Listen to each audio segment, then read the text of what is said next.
Hujambo mpenzi mtazamaji na karibu. Kipindi basi ni Kumbukizi za Mwafrika, na kwenye studio basi leo ninaye Ruth Engeseni. Yeye basi ni mkurugenzi wa masuala ya maombi kwa wote, maana ni masuala ya maombi kwa wote katika shirika la Gikuyu and Mumbi Cultural Museum, na ameandamana na mzee Samuel Kamida. Mzee Samuel Kamida ni mkurugenzi mkuu katika shirika hili la Gikuyu and Mumbi Cultural Museum, ambao wapo katika mstari wa mbele wa kulipigia debe swala la utamaduni ukisawazisha na masuala ya Biblia. Na vile basi wameandamana naye Bi Merlin Wanjiru, na yeye vile yupo katika idara ya utamaduni vile na masuala ya mahabara katika shirika hili la Gikuyu and Mumbi Cultural Museum. Na mkaribu kwenye kipindi basi. Mimi ni msimulizi wako Job Onimo, ni tasukuma gurudumu hili pamoja na wao ili tuweze kujua kwamba tutaendelea namna gani. Na kwenye basi utangulizi vile basi atakayetutangulizia haya yote manake wasema kwamba ladies first, lakini basi vile leo si ladies first, manake masuala vile lazima tuwe pia na men first, ambapo si mwingine bali mzee Samuel Kamida, ambaye basi mzee tueleze manake kwamba tunaposema kwamba kumbukizi za Mwafrika, na kwa sababu kwamba katika kipindi tutakuwa tukiangazia mwamko mpya kuhusu Mwafrika. Je, mwamko huu tunaamka manake kwa tumelala ama vipi? Kweli kabisa, tulikuwa tumelala, lakini alalaye huamka. Kuna mahali ambapo ni lazima ifike amke. Afrika imekuwa ndilo chibikizo kubwa sana la ustaarabu unaoona katika dunia. Ninaposema ustaarabu siongei maneno ya mavazi na nini. Kuna tofauti ya maana hizo mbili. Kuna teknolojia na kuna ustaarabu. Tujapo kwa ustaarabu ni vile watu wanaweza kukaa bila vita, bila nini na mizozano, huo ndio ustaarabu. Lakini tukija kwa teknolojia ni vile tunaweza kufanya kwa sababu ya sayansi tukagandamiza wengine. Hii karne hii ya 21 hii ina matatizo kwa sababu binadamu au umma hauelewi tofauti hiyo. Mwafrika anang'ang'ana kuwa mbele, mstari wa mbele katika teknolojia. Mzungu anapong'ang'ana ni kuwa mbele katika mstari wa teknolojia, aje amgandamize Mwafrika. Lakini tujuavyo wazi ni kwamba teknolojia, chibiko la teknolojia na sayansi zote ni za Afrika. Afrika imekuwa inaendelea na sayansi yake ya mazingira yake tangu kukukiwa kwa dunia mpaka miaka 500 iliyopita, wakati walianza kuuza Waafrika kama watumwa. Mtu anachukuliwa Afrika anapelekwa kuuzwa Amerika. Alikuwa labda anaitwa Karaja, walikuwa anaitwa Wino au Kamau, dakika moja pale anawekwa Amerika, akiwa katika chombo cha bahari anawekwa hapo.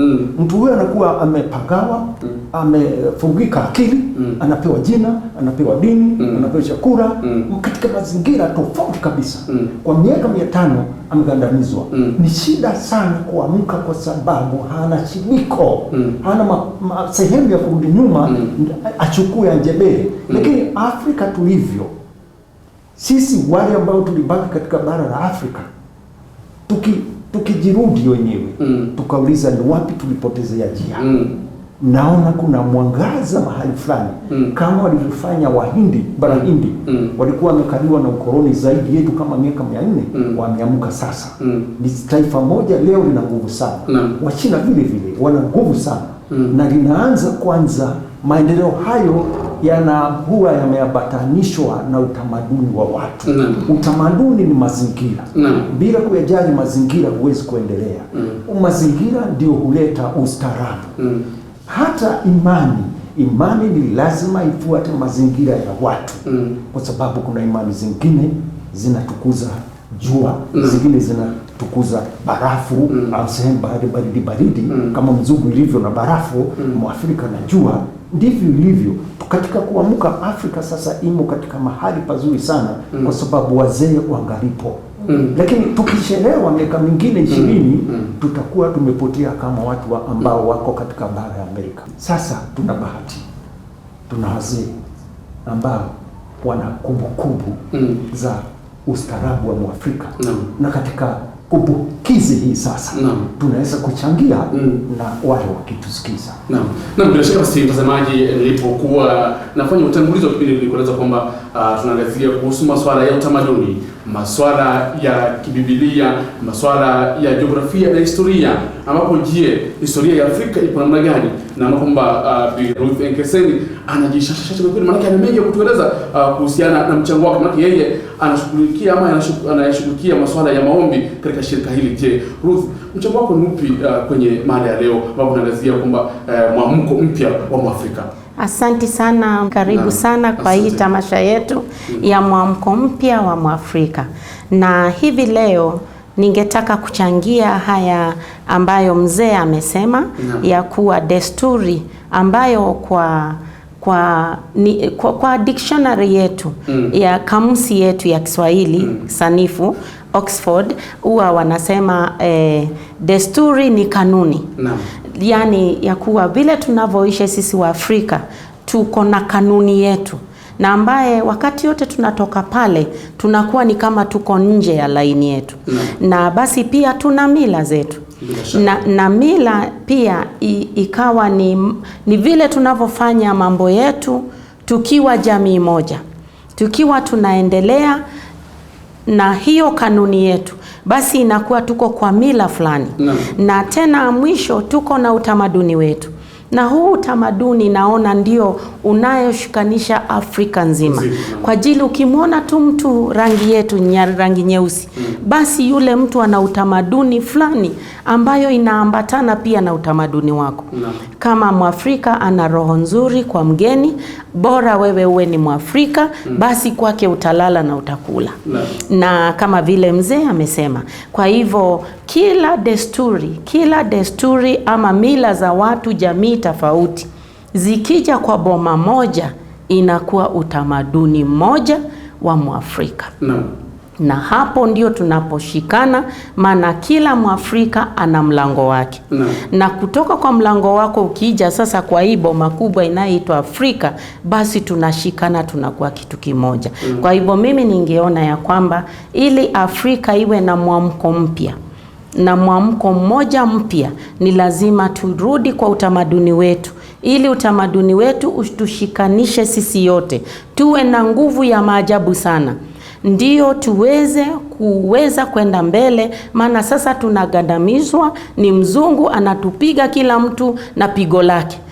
Kila siku unasikia vita iko nchi fulani, na hali hiyo nchi imeishi miaka mingi sana wakiwa wana mila tofauti kwa hiyo nchi na hawakupigana kamwe. Na vile mimi kwangu ningeona ni tuna mambo yetu nzuri sana inayeweza kutusimamisha, na tukifuata historia yetu kama Waafrika tuna mambo mengi sana tumeyasahau, na hayo mambo ndio inaweza kutuelekeza kwenda mbele. Kwa ajili wakati unapojua penye umetoka, ndio unaweza jua unaelekea wapi. Basi historia yetu ya Waafrika ni lazima tuiandike upya. Tuwe na mafikira mapya sasa ya kufikiria babu zetu waliishije, walifanya nini, ikawa nini, ndio wakajikuta kwa hii hali, ndio na sisi tusifanye yale tukajikuta kwa hiyo hali ya hatari.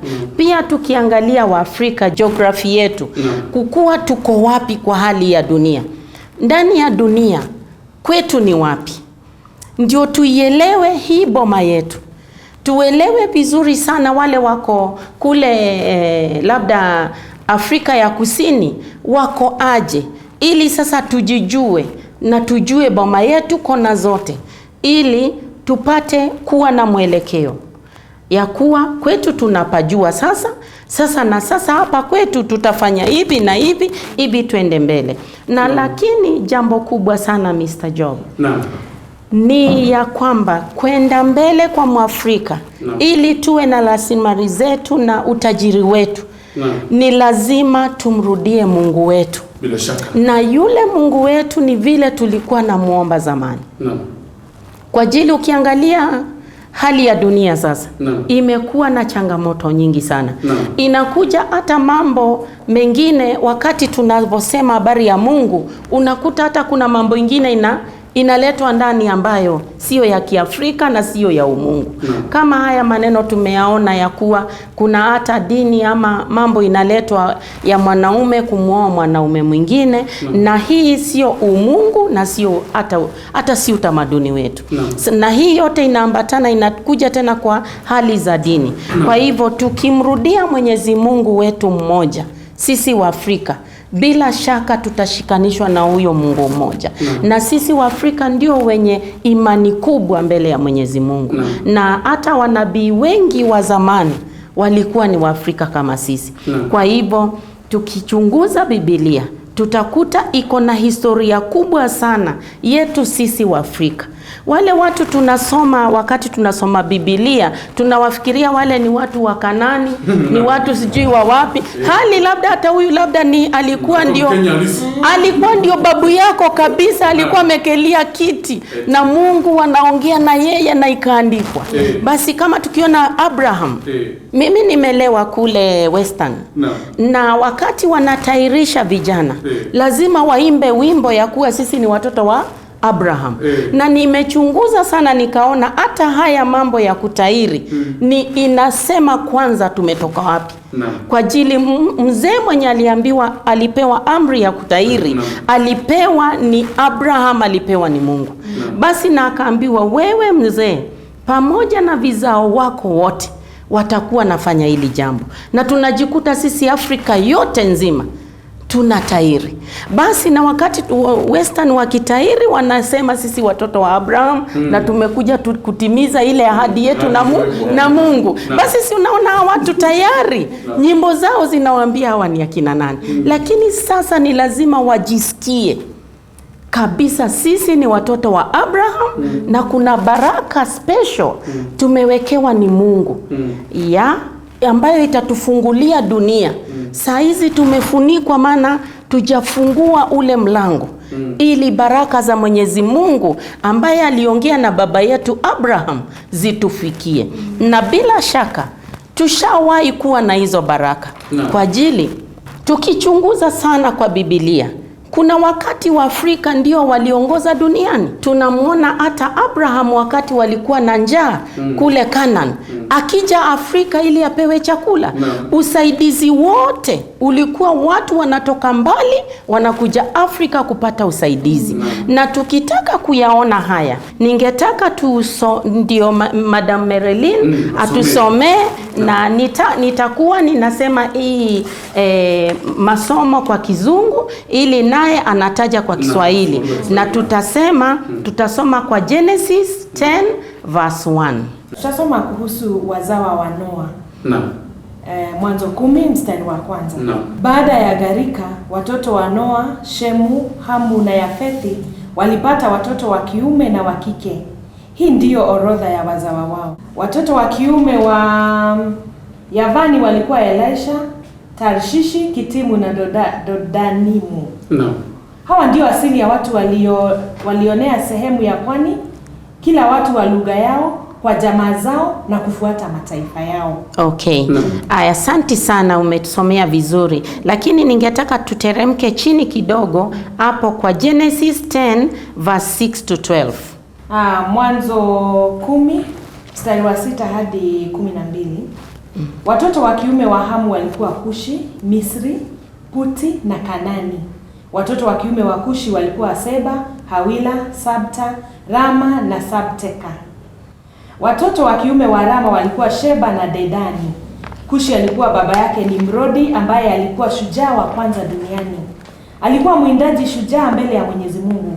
Ndio maana kuna msemo usemao, kama Nimrodi mwindaji shujaa mbele ya Mwenyezi Mungu. Miji ya kwanza ya utawala wake ilikuwa Babuloni, Ereki na Akadi katika nchi ya Shinari. Kutoka huko Nimrodi alikwenda Ashuru, akajenga miji ya Ninewi, Rebothi Iri, Kala na Reseni ulioko kati ya Ninewi ya mji mkubwa wa Kala. Nafikiria msikilizaji umeona ya kwamba Nimrod alikuwa ndio shujaa wa kwanza hapa duniani.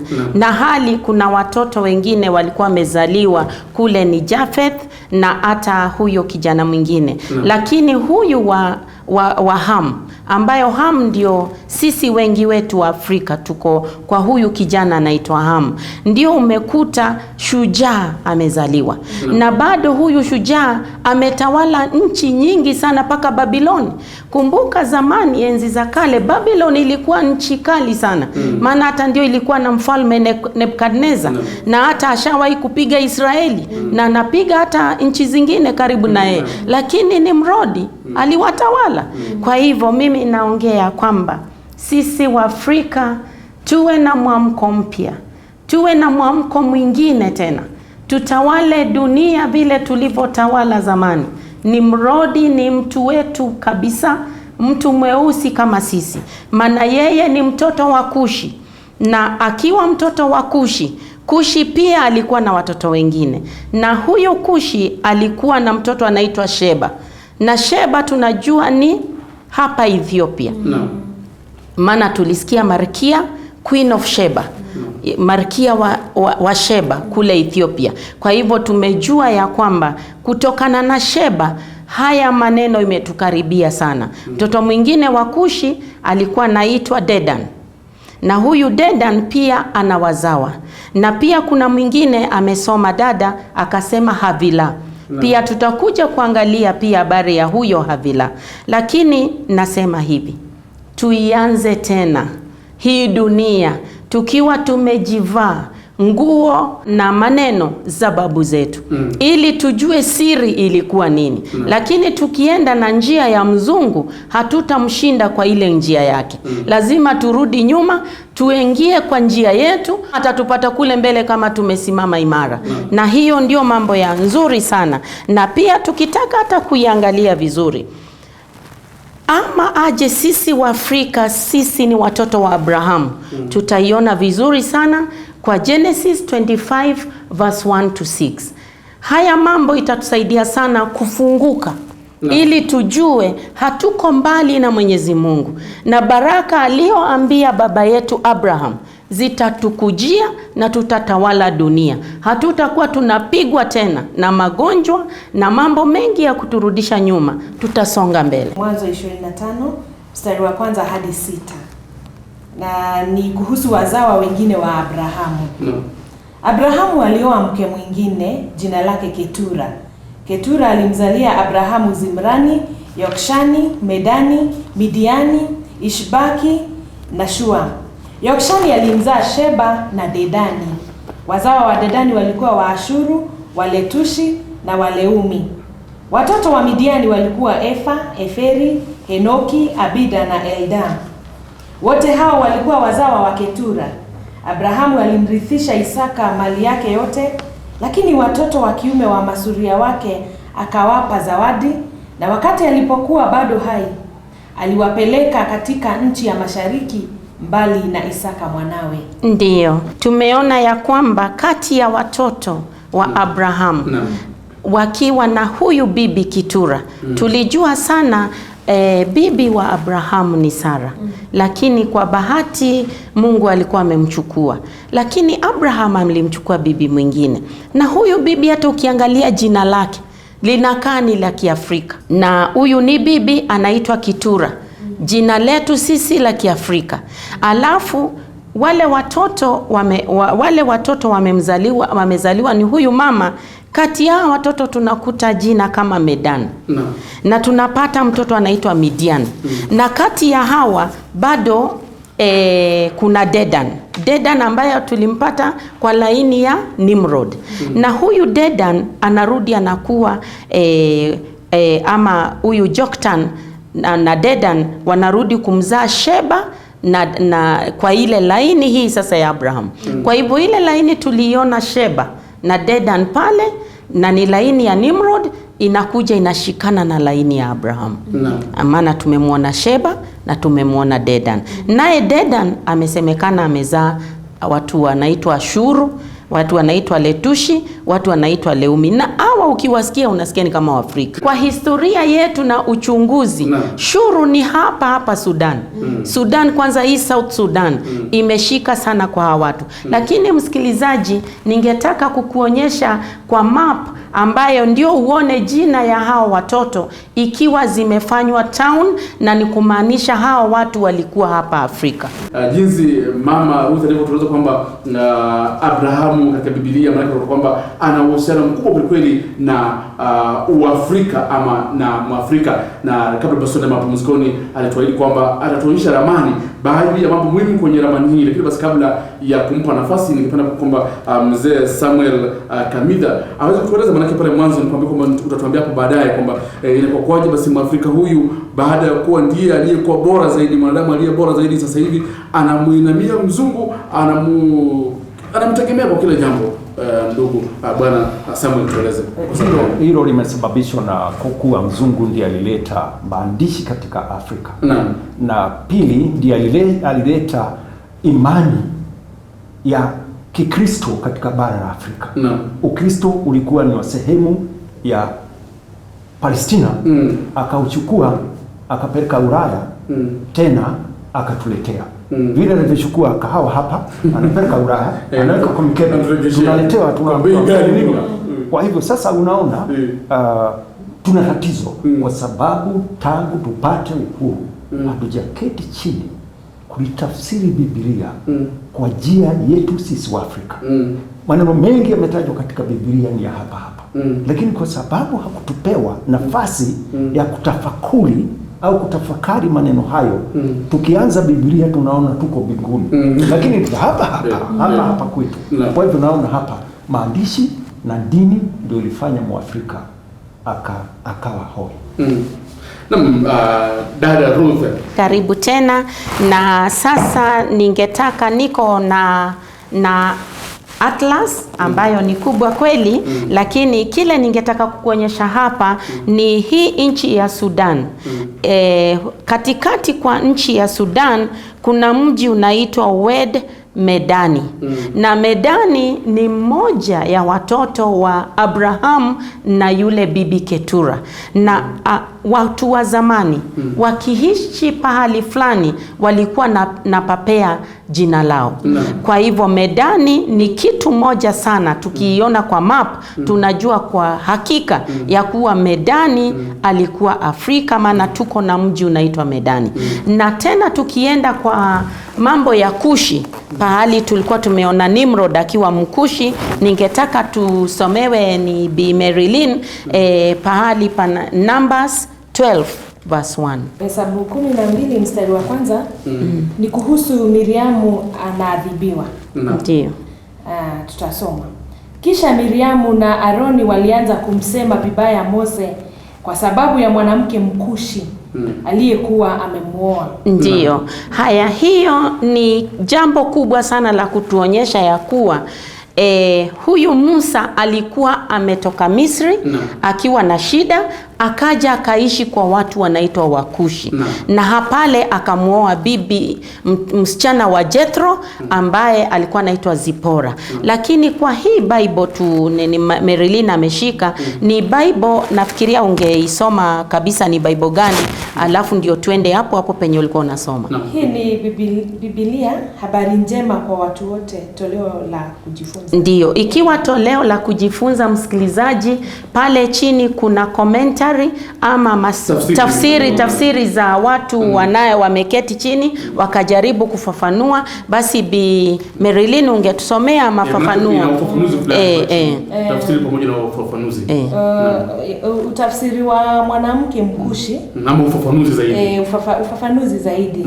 Mwanamke Mkushi. Kushi ni eneo katika Afrika ya Kaskazini, kusini mwa Misri, ikiwa ni sehemu ambayo kwa jumla sasa ni Ethiopia, Eritrea na Sudani.